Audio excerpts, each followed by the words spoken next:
Capítulo 2. Nos Buissonets, 1877 a 1881. Morte da mamãe. Paulina será minha mamãe. Lisieux. Minha classe de aula. Carinhos de papai. O mês de Maria. Primeira confissão. Dias santos e domingos em família. Educação afetuosa e firme. Visão profética. A face velada. Tourville. O sulco de ouro. Todos os pormenores da doença de nossa querida mãe estão ainda vivos em meu coração. Lembro-me principalmente das últimas semanas que passou na terra. Celina e eu vivíamos como pequeninas exiladas. Todas as manhãs, a senhora Leriche vinha buscar-nos e passávamos o dia em casa dela. Um dia não tivemos tempo de fazer nossa oração antes de sair, e no caminho disse-me Celina bem baixinho: "Convém dizer-lhe que não fizemos nossa oração?" "Oh, sim", respondi-lhe. Então, com bastante timidez, disse-o a senhora Leriche. Respondeu-nos ela: "Está certo, minhas filhinhas, ireis fazê-la." E depois, largando-nos ambas num quarto grande, foi-se embora. Então Celina olhou para mim e dissemos: "Ah, não é como a mamãe. Sempre nos fazia recitar nossa oração." Quando brincávamos com as crianças, o pensamento de nossa querida mãe sempre nos acompanhava. Certa vez, tendo ganhado um lindo damasco, Celina abaixou-se e cochichou-me: "Não vamos comê-lo, dá-lo-ei à mamãe." Que lástima! A coitada de nossa mãezinha já estava tão doente para comer as frutas da terra. Já não se saciaria senão no céu, com a glória de Deus, e não beberia senão com Jesus o misterioso vinho, do qual ele falara em sua última ceia, quando disse que o tomaria conosco no reino de seu Pai. A comovente cerimônia da extrema-unção também me ficou gravada na alma. Vejo ainda o lugar onde me achava ao lado de Celina. Todas as 5 estávamos pela ordem de idade, e nosso pobre paizinho estava ali também e soluçava. No próprio dia, ou no dia imediato à partida da mamãe, tomou-me nos braços, dizendo-me: "Vem beijar pela última vez tua pobre mãezinha." E sem dizer nada, cheguei os lábios à fronte de minha mãe querida. Não me lembro ter chorado muito. Não dizia a ninguém os profundos sentimentos que experimentava. Olhava e escutava em silêncio. Ninguém tinha tempo de ocupar-se comigo. Por causa disso, via muitas coisas que teriam a intenção de ocultar-me. Primeiramente, dei comigo diante da tampa do esquife. Fiquei longo tempo parada a contemplá-lo. Nunca tinha visto nenhum e, no entanto, compreendia. Era tão pequena que, apesar de estar pouco alto o corpo da mamãe, precisava erguer a cabeça para o avistar de cima, e parecia-me muito grande, muito triste. 15 anos mais tarde, estive diante de outro esquife, o da Madre Genoveva. Tinha a mesma medida que o da mamãe, e julguei estar ainda nos dias de minha infância. Todas as minhas reminiscências retornaram em profusão. Era, por certo, a mesma Terezinha que estava a olhar, mas havia crescido e o esquife parecia-lhe pequeno. Já não precisava erguer a cabeça para o enxergar. Já não erguia senão para contemplar o céu, que lhe parecia bem alegre, pois todas as suas provações tinham tomado um fim, e o inverno de sua alma passara para sempre. No dia em que a igreja lançou a bênção sobre os despojos mortais de nossa mãezinha do céu, nosso Deus quis dar-me outra na terra, e quis que a escolhesse livremente. Estávamos juntas, todas as 5, a olhar umas às outras. Luísa também estava ali. Quando viu Celina e a mim, disse: "Pobres pequenas, já não tendes mãe." Então Celina lançou-se aos braços de Maria e disse: "Pois bem, tu serás minha mãe." Eu, habituada a fazer igual a ela, voltei-me, no entanto, para vós, minha mãe, e como se o porvir já tivesse rompido o seu véu, atirei-me aos vossos braços, exclamando: "Pois sim, para mim Paulina será mamãe." Como disse mais acima, foi a partir dessa época de minha vida que tive de iniciar o segundo período de minha existência, o mais doloroso dos três, mormente desde a entrada no Carmelo, daquela que tinha escolhido como minha segunda mamãe. Este período vai da idade de 4 anos e meio até aos 14 anos, época em que recuperei minha índole de criança, bem justamente quando entrava no lado sério da vida. Devo dizer-vos, minha mãe, que depois da morte da mamãe, minha boa índole mudou por completo. Tão viva, tão expansiva que era, fiquei tímida e doce, sensível a mais não poder.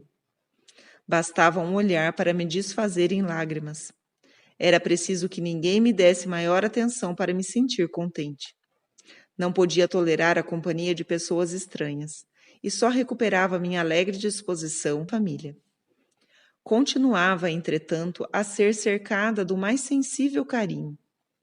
Ao amor que já possuía, o tão meigo coração do papai teve por acréscimo um amor verdadeiramente maternal.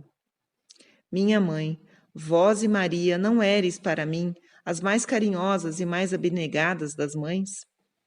Ah, se o bom Deus não tivesse prodigalizado a sua florzinha, seus raios benfazejos, ela nunca teria podido aclimatar-se na terra.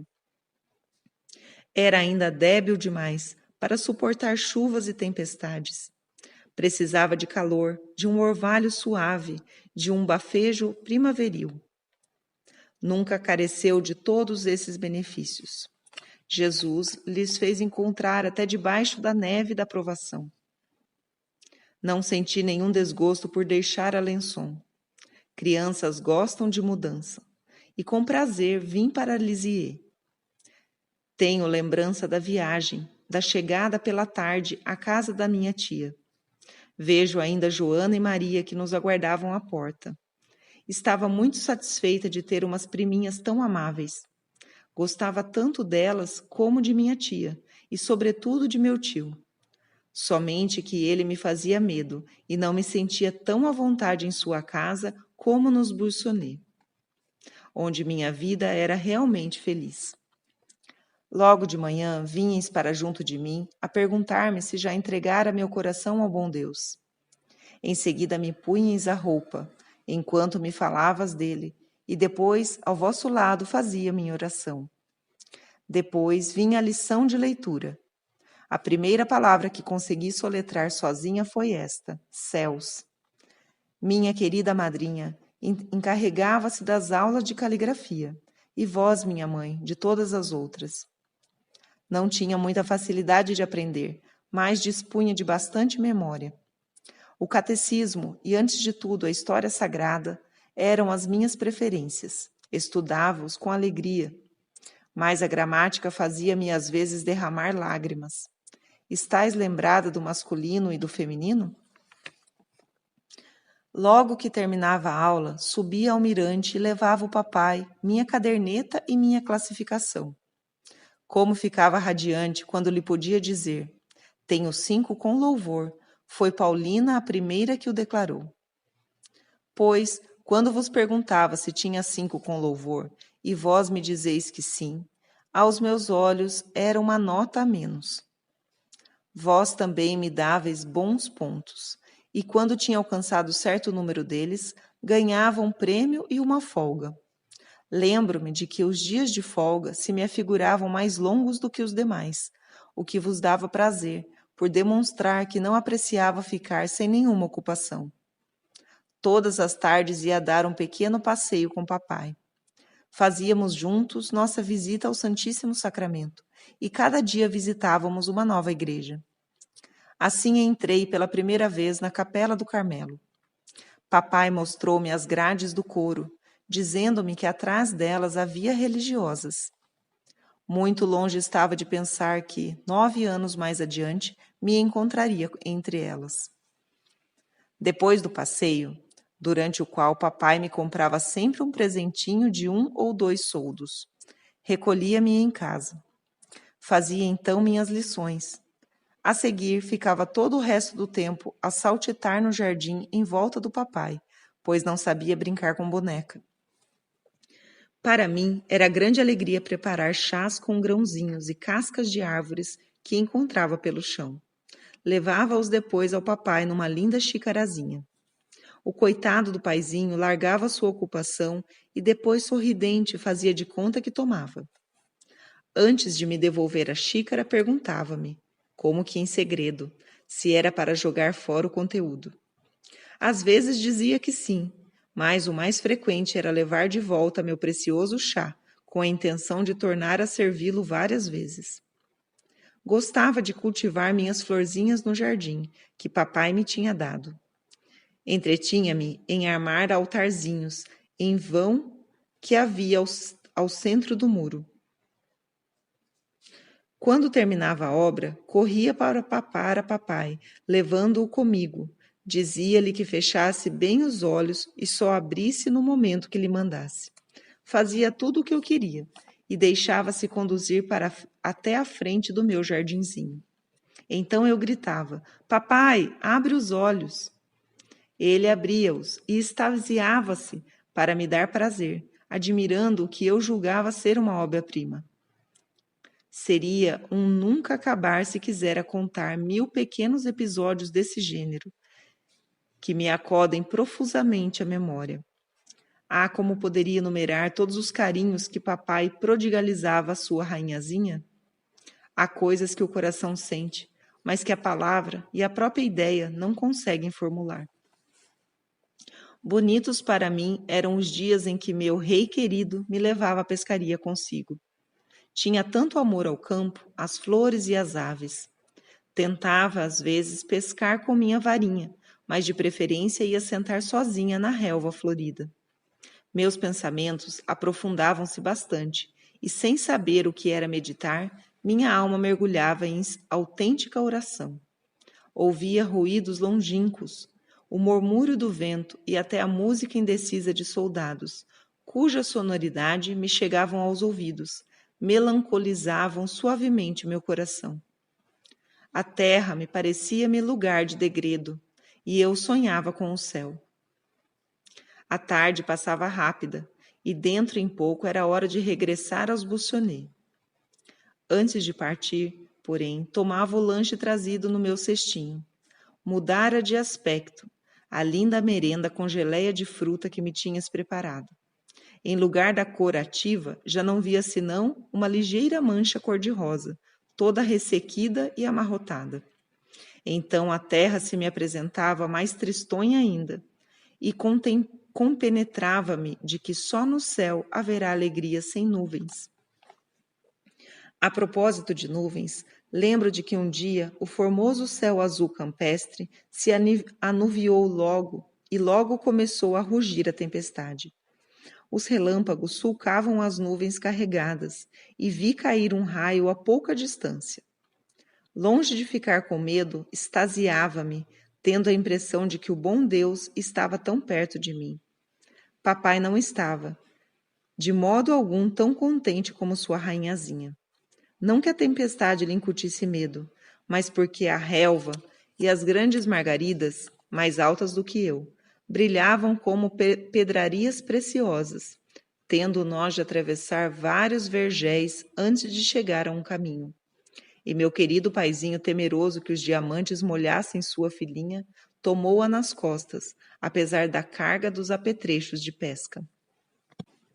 Nos passeios que fazia com ele, o papai gostava de me mandar entregar a esmola aos pobres que encontrássemos.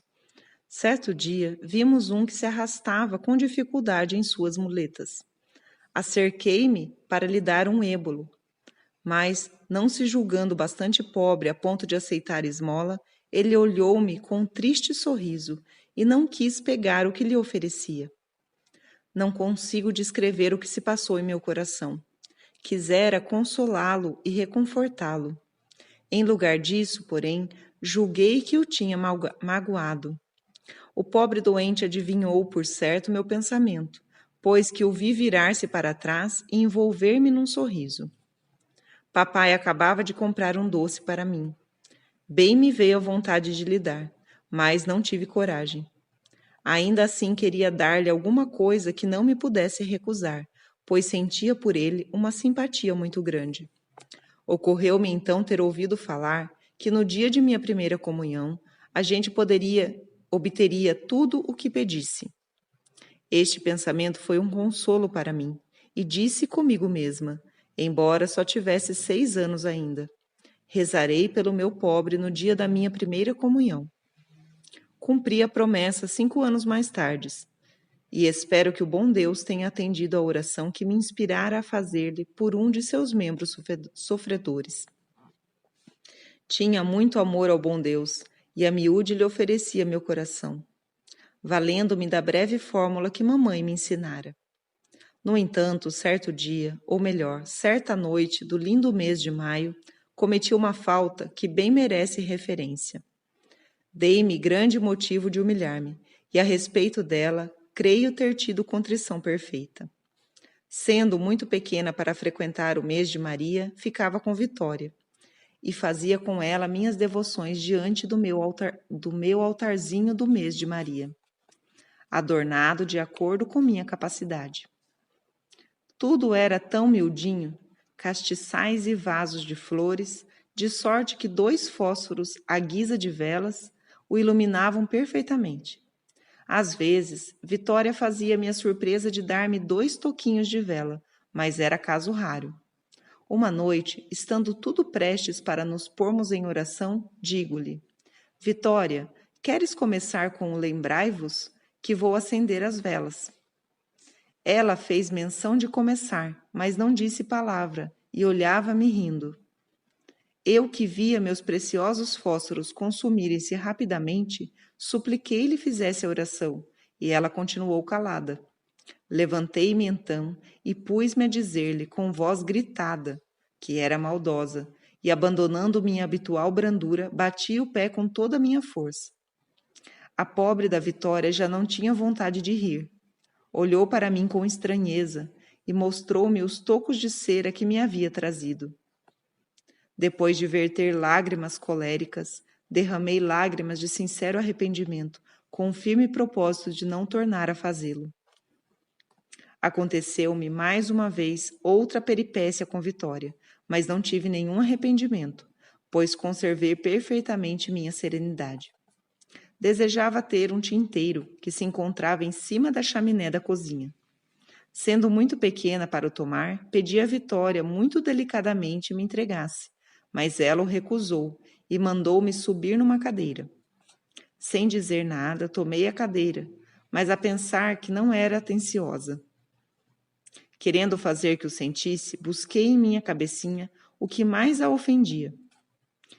Quando se aborrecia comigo, ela chamava-me de pirralhinho, o que muito me humilhava. Então, antes de pular da minha cadeira abaixo, virei-me com dignidade e disse-lhe: Vitória, sois um pirralho. Depois escapei dali, deixando que meditasse a profunda declaração que eu acabava de fazer-lhe. A reação não se fez esperar. Logo a escutei que esbravejava: Sinhá moça Maria, a Teresa acaba de dizer-me que não passo de um pirralho. Veio Maria e obrigou-me a pedir perdão, o que, porém, fiz sem contrição, por achar merecido o título de pirralho, uma vez que não quis estender seu grande braço para me prestar um pequeno serviço. Entretanto, ela me queria muito, e também eu gostava muito dela.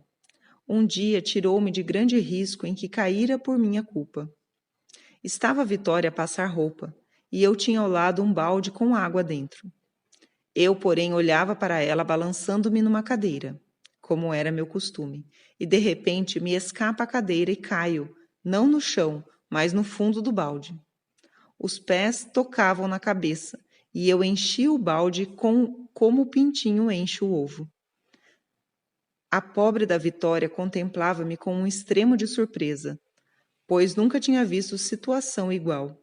Tinha todo o empenho de safar-me quanto antes do meu balde, coisa que resultava impossível. Minha prisão era tão ajustada que eu não lograva fazer nenhum movimento. Com um pouco de dificuldade, ela salvou-me do meu grande perigo, mas não salvou o meu vestido e tudo mais, de sorte que tive de trocar a roupa, pois estava molhada como uma sopa.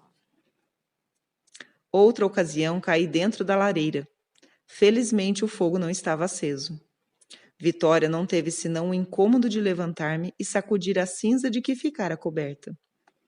Foi numa quarta-feira, quando estáveis no ensaio de canto com Maria, que todos esses reveses me aconteceram.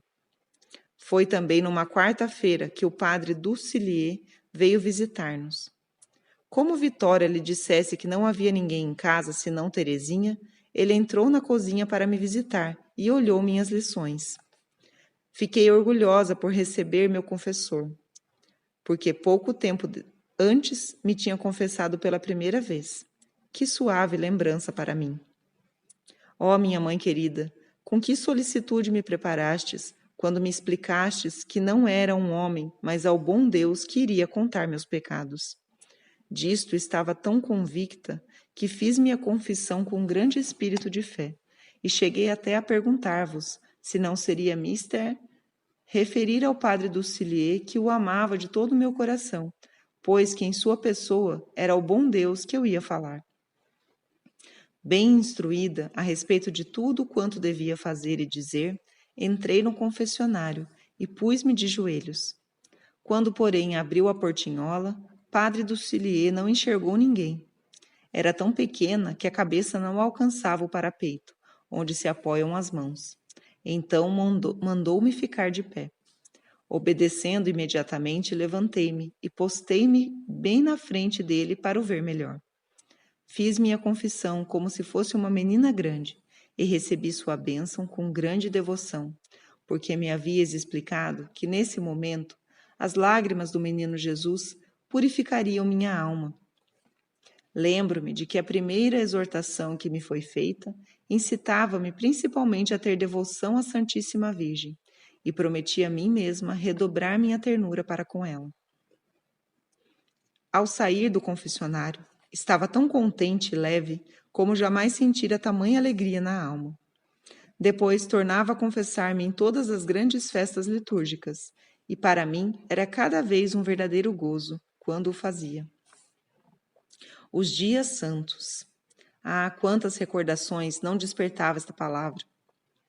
Os dias santos, como os amava! Vós, minha querida mãe, sabíeis explicar-me tão bem todos os mistérios ocultos em cada um deles, que para mim eram verdadeiramente dias do céu. Gostava mormente das procissões do Santíssimo Sacramento. Que alegria espargir flores aos pés do bom Deus! Antes, porém, de deixá-las cair, atirava-os o mais alto que podia, e nunca me dava por tão feliz como na ocasião que via minhas rosas desfolhadas tocarem no sagrado ostensório. Os dias santos, ah, se os grandes eram raros, cada semana trazia de novo um muito chegado ao meu coração, o domingo. Que dia grande o domingo!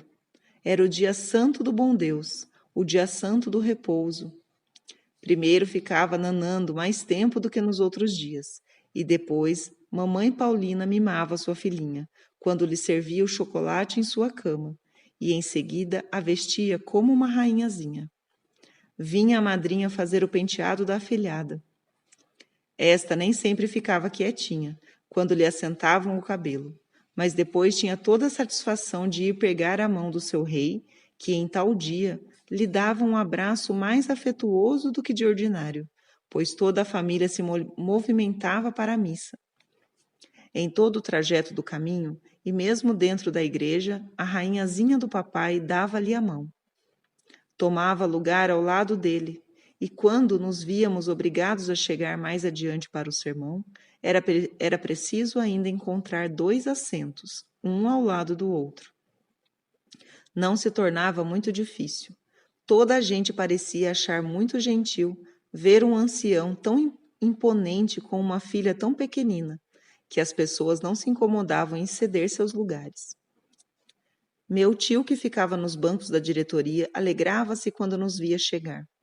Dizia ser eu seu mimoso raio de sol. Por mim, não me inquietava de ser alvo dos olhares. Ouvia muito atento os sermões, dos quais, aliás, não compreendia grande coisa. O primeiro que entendi, o que me comoveu profundamente, foi um sermão sobre a paixão, pregado pelo padre Ducilier. Dali por diante entendi todos os outros sermões. Quando o pregador falava de Santa Teresa, papai curvava-se para me dizer baixinho: escuta bem, minha rainhazinha. Ele fala de sua santa padroeira. Realmente, estava escutando bem, mas olhava mais vezes para o papai do que para o pregador. Seu belo semblante dizia-me tantas coisas. Por vezes, seus olhos marejavam-se de lágrimas. Em vão procurava retê-las. Parecia estar já desligado da terra, tanto sua alma gostava de imergir nas verdades eternas. Sua carreira, porém, estava longe do termo final. Longos anos deviam passar, antes que o belo céu se abrisse a seus olhos, embevecidos, e o Senhor enxugasse as lágrimas do seu bom e fiel servidor. Mas, novamente, torno ao meu dia de domingo. Esse dia de gozo que passava tão depressa tinha seu toque de melancolia. Lembro-me que, até a hora de completas, minha felicidade era sem mescla. Durante essa hora canônica, vinha-me o pensamento de que o dia de repouso ia terminar, que no dia seguinte seria necessário recomeçar a vida, trabalhando, aprendendo lições, e o coração sentia o exílio da terra. Suspirava pelo eterno repouso do céu, pelo domingo sem acaso da pátria. Acontecia que até os próprios passeios, feitos antes de recolher-nos aos Buissonets, me deixavam na alma um sentimento de tristeza. A família, então, já não se reunia toda, porque papai, querendo agradar a titio, deixava-lhe Maria ou Paulina todas as tardes de domingo. Havia a única circunstância de que, para mim, era a grande alegria poder ficar também. Gostava que assim acontecesse, mais do que ser convidada exclusivamente, porque então se ocupavam menos comigo. Meu máximo prazer era escutar tudo quanto meu tio falava. Não apreciava, porém, que me fizesse perguntas, e sentia bastante medo quando me punha sobre um joelho só, enquanto cantava o Barba Azul com voz formidável. Era, pois, com satisfação que aguardava a chegada do papai para nos buscar. Na volta, olhava para as estrelas, que cintilavam docemente, e esta vista me enlevava. Havia, sobretudo, uma constelação de pérolas de ouro, que notava com alegria, por achar que tinha a forma de um T. Fazia com que papai a visse, dizendo-lhe que meu nome estava escrito no céu. Depois, não querendo ver nada desta terra mesquinha, pedia-lhe que me guiasse. Então, sem olhar onde punha os pés, erguia a cabecinha bem alto para o ar e não me cansava de contemplar o céu, o azul do céu estrelado. Que direi de nossos serões de inverno, mormente dos domingos? Ah, como era agradável, depois do jogo de damas, sentar-me com Celina nos joelhos de papai. Com sua bela voz, entoava canções que enchiam a alma dos pensamentos elevados. Ou então, embalando-nos de mansinho, recitava poesias inspiradas nas verdades eternas. Depois subíamos para fazer a oração em comum, e a rainhazinha ficava só ao pé do seu rei, não precisando senão olhar para ele para saber como rezam os santos. Afinal, íamos por ordem de idade dar boa noite ao papai e receber um beijo. A rainha vinha naturalmente por última. Para a beijar, o rei tomava pelos cotovelos, e ela exclamava bem alto: "Boa noite, papai, boa noite, dorme bem." Todas as noites era a mesma repetição. Em seguida, minha mãezinha tomava-me nos braços e levava-me à cama de Celina. Então eu dizia: "Paulina, fui boazinha hoje? Será que os anjinhos voarão ao meu redor?" A resposta era sempre que sim. Do contrário, passaria a noite toda a chorar. Depois de me beijar, como também o fazia minha querida madrinha, Paulina tornava a descer, e a coitada da Terezinha ficava completamente só na escuridão. Por mais que imaginasse os anjinhos a voarem em redor, o pavor logo a dominava. As trevas faziam-lhe medo, porque da cama não divisava as estrelas que cintilavam docemente. Considero verdadeira graça que vós, minha querida mãe, me acostumastes a vencer meus temores. De vez em quando mandáveis de noite ir buscar sozinha algum objeto num cômodo distante. Se não fora tão bem orientada, teria ficado muito medrosa, ao passo que agora é realmente difícil assustar-me. Ocasiões há em que indago a mim mesma: como pudestes educar-me com tanto amor e delicadeza, sem me poupar? Pois a verdade é que não me deixáveis passar nenhuma imperfeição. Nunca me censuráveis sem razão de ser, como também nunca voltáveis atrás depois de haver dado uma ordem. Estava tão ciente disso que não poderia nem quereria dar um passo se me motivassem proibido. O próprio papai era obrigado a conformar-se à vossa vontade. Sem o consentimento de Paulina, eu não saía a passear, e quando o papai me falava que fosse, respondia: Paulina não o quer. Então, punha-se a interceder a meu favor. Algumas vezes, para lhe agradar, Paulina dizia que sim. Vendo, porém, pelo semblante que isso não vinha de bom coração, Terezinha começava a chorar, sem admitir consolo, até que Paulina dissesse que sim e a abraçasse de bom coração. Quando Terezinha ficava doente, o que lhe acontecia todos os invernos, não é de se dizer com que maternal solicitude era atendida. Paulina acomodava em sua própria cama, privilégio incomparável, e depois dava-lhe tudo o que apetecesse. Um dia Paulina tirou debaixo do travesseiro uma linda faquinha que era dela. Quando a deu de presente à sua filhinha, deixou-a tomada de admiração, que se não pode descrever. Ah, Paulina, exclamou, tu me queres a tal ponto que por mim te privas de sua linda faquinha, guarnecida com uma estrela de madrepérola? Mas, uma vez que me amas tanto, farias talvez o sacrifício de teu relógio para me impedir de morrer? Não só para impedir que morras, daria meu relógio, mas faria logo o sacrifício só para te ver logo curada. Quando escutei as palavras de Paulina, meu espanto e minha admiração eram tão grandes que não consigo externá-los. No verão, sentia algumas vezes ânsia de vômito. Paulina cuidava de mim afetuosamente.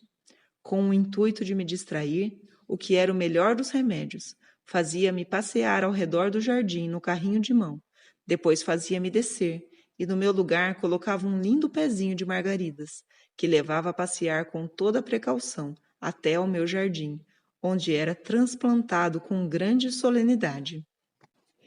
Era Paulina quem acolhia todas as minhas íntimas confidências, que esclarecia todas as minhas dúvidas. Admirava-me certa vez que no céu o bom Deus não dê glória igual a todos os eleitos, e receava que nem todos fossem felizes. Então Paulina mandou-me que fosse buscar o grande copo de papai, e o colocasse a par do meu dedalzinho, e enchesse ambos de água. Em seguida perguntou-me qual deles estava mais cheio. Disse-lhe que ambos estavam cheios, e que era impossível pôr mais água, acima de sua capacidade. Minha querida mãe fez-me então compreender que no céu o bom Deus dará aos seus eleitos tanta glória quanto cada um poderá receber, de sorte que o último nada terá de invejar ao primeiro. Assim, pondo ao alcance de minha compreensão os mais sublimes segredos, sabíeis, minha mãe, dar à minha alma a nutrição que lhe era necessária. Com que alegria não via chegar todos os anos a distribuição de prêmios. Como sempre, era guardada a justiça e só recebia as recompensas quem merecesse. Sozinha, de pé, no meio da nobre assembleia, escutava minha sentença, proferida pelo rei de França e Navarra. O coração batia-me muito forte quando recebi os prêmios e a coroa. Para mim, era como a imagem do julgamento. Logo após a distribuição, a rainhazinha largava o vestido branco e apressavam-se a fantasiá-la para tomar parte na grande representação. Ah, como eram expansivas as festas em família! Vendo então meu querido rei tão radiante, longe estava eu de prever as provações que deviam visitá-lo. Um dia, porém, o bom Deus mostrou-me, em visão realmente extraordinária, uma imagem viva da provação, para a qual teve a bondade de preparar-me antecipadamente. Estava papai de viagem desde alguns dias, e demoraria ainda outros dias antes de voltar. Seriam 2 ou 3 horas da tarde. O sol brilhava com viva luminosidade e toda a natureza parecia estar em festa. Estava sozinha à janela de um quarto que dava para o grande jardim. Olhava para a frente, com o ânimo entretido em ideias risonhas. Senão quando enxergo diante da lavanderia, que ficava bem de frente, um senhor em traje absolutamente igual ao de papai, com o mesmo porte e o mesmo modo de andar, só que era muito mais curvado. Encobria-lhe a cabeça uma espécie de avental de cor imprecisa, de sorte que lhe não podia divisar o rosto. Trazia um chapéu semelhante ao de papai. Eu o vi caminhar com passo regular, beirando meu jardinzinho. No mesmo instante apoderou-se de minha alma um temor sobrenatural, mas num átimo ponderei que, indubitavelmente, papai estava de volta e se escondia para me causar surpresa. Então chamei bem alto, com voz trêmula de emoção: Papai, papai! Mas o misterioso personagem parecia não ouvir-me. Continuava seu passo regular, sem virar sequer para trás. Seguindo-o com os olhos, avistei-o quando se dirigia para o arvoredo que cortava em 2 o grande caminho do jardim. Contava vê-lo reaparecer no outro lado das grandes árvores, mas a visão profética tinha desvanecido. Tudo foi obra de um instante apenas, mas gravou-se-me tão viva no meu coração que no dia de hoje, 15 anos após, a lembrança me está presente, como se a visão ainda continuasse diante de meus olhos. Maria estava conosco, minha mãe, num quarto que comunicava com aquele que me encontrava. Quando me ouviu chamar papai, teve um sobressalto, percebendo, como me disse depois, que algo de extraordinário devia ter acontecido. Sem me deixar notar sua emoção, correu para junto de mim e perguntou-me o que me levava a chamar por papai, estando ele em Alençon. Contei-lhe, então, o que acabava de ver. Para me tranquilizar, disse-me Maria que sem dúvida seria Vitória, que, querendo amedrontar-me, escondera a cabeça com o avental. Interpelada, porém, Vitória assegurou que não saíra da cozinha. De mais a mais, estava bem certa de que vira um senhor e que esse homem tinha a aparência de papai. Então fomos, todas as 3, ao lado de trás do arvoredo. Como, no entanto, não encontramos nenhuma pista que indicasse a passagem de alguém, disseste-me que não pensasse mais nisso. Não estava em mim deixar de pensar nisso. Por muitas vezes, minha imaginação me representava a misteriosa cena que presenciara. Muitas vezes procurei levantar o véu que me encobria o sentido, porque no fundo do coração guardava a íntima convicção de que a visão tinha um sentido que um dia seria revelado. Esse dia tardou muito tempo, mas depois de 14 anos, o próprio bom Deus rasgou o véu misterioso. Estando um dia de licença com a irmã Maria do Sagrado Coração, falávamos como sempre de assuntos da outra vida e de nossas recordações de infância, quando me ocorreu lembrar-lhe a visão que tivera na idade de 6 a 7 anos. De súbito, recordando os pormenores da cena extraordinária, tivemos simultaneamente a compreensão do que significava. Era realmente o papai que eu tinha visto, a caminhar, curvado pela idade. Era ele mesmo que, no venerando semblante e na cabeça encanecida, trazia a marca de sua gloriosa aprovação. Como a face adorável de Jesus esteve velada durante a paixão, assim também a face de seu fiel servidor devia ficar velada nos dias de suas dores, a fim de que pudesse refulgir na pátria celeste, junto a seu Senhor, o Verbo eterno. Do meio dessa glória inefável, quando já reinava no céu, nosso querido Pai obteve-nos a graça de compreendermos a visão que sua rainhazinha tivera, numa idade em que não se teme uma ilusão.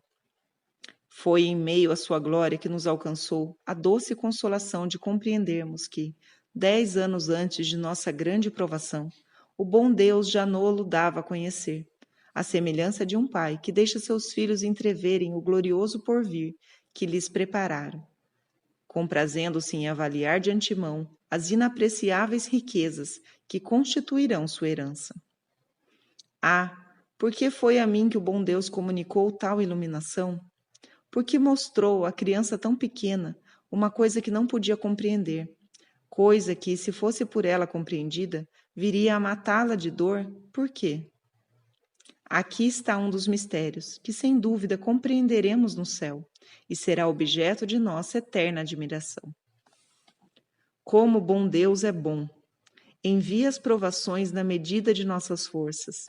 Nunca, como acabo de afirmá-lo, poderia suportar a própria ideia dos amargos sofrimentos que o futuro me reservava. Sem frêmito, não conseguia sequer pensar em que o papai podia morrer. Certa vez subira com ele ao topo de uma escada, e como me encontrava justamente por debaixo, gritou-me: "Arreda-te, minha filhinha, se despencar, esmago-te." Ao ouvir isso, tive uma reação interior. Em vez de afastar-me, apoiei-me contra a escada, pensando comigo: pelo menos, se o papai cair, não terei a dor de vê-lo morrer. Pois morrerei com ele. Não consigo externar quanto amava papai. Tudo nele me causava admiração. Quando me explicava suas ideias, como se fora menina crescida, dizia-lhe com sinceridade que, por certo, se falasse tudo isso aos grandes homens do governo, tomá-lo-ia para constituir rei, e que então a França seria feliz como nunca o fora antes. No fundo, porém, alegrava-me, e disso me inculpava como de um pensamento egoísta, por não haver ninguém, senão, que eu conheça bem papai. Pois, se viesse a ser rei da França e de Navarra, sabia que se daria por infeliz, porque tal é a sorte de todos os monarcas, e, sobretudo, porque já não seria o meu rei, só para mim. Tinha eu 6 ou 7 anos quando papai nos levou a Trouville. Jamais esquecerei a impressão que o mar me causou. Não podia impedir-me de contemplá-lo sem interrupção. Sua Majestade, o bramir das ondas, tudo me falava à alma a respeito da grandeza e do poder do bom Deus. Recordo-me de que, no passeio que fazíamos pela praia, um senhor e uma senhora, como me vissem a correr alegre em redor do papai, aproximaram-se e perguntaram-lhe se eu era dele, dizendo que era uma menininha muito graciosa. Respondeu-lhes papai que sim, mas notei que lhes deu o sinal para não me fazerem elogios. Ela era pela primeira vez que ouvir falar que era graciosa. Isso me deixou bem contente, pois não supunha que o fosse. Vós tomáveis, minha querida mãe, tanta precaução em não permitir, junto a mim, nada que pudesse comprometer minha inocência, principalmente em não me deixar ouvir alguma palavra que insinuasse vaidade em meu coração. Como só dava atenção às vossas palavras e às de Maria, e de vossa parte nunca me dirigistes um único elogio. Não liguei muita importância às palavras e aos olhares admirados daquela senhora. Ao entardecer, a hora que o sol parece banhar-se na imensidão das ondas, deixando atrás de si um sulco luminoso, ia sentar-me sozinha com Paulina no rochedo. Então, acudia-me à lembrança a comovente história do sulco de ouro. Fiquei a contemplar longamente a esteira luminosa, imagem da graça a clarear a rota do barquinho de graciosa vela branca. Junto a Paulina, tomei a resolução de nunca distanciar minha alma do olhar de Jesus, a fim de que navegue tranquila em direção da pátria dos céus. Minha vida deslizava quieta e feliz. A afeição de que era cercada nos Buissonets fazia-me crescer, por assim dizer, mas não havia dúvida de que já era bem desenvolvida, para começar a conhecer o mundo e as misérias de que anda cheio.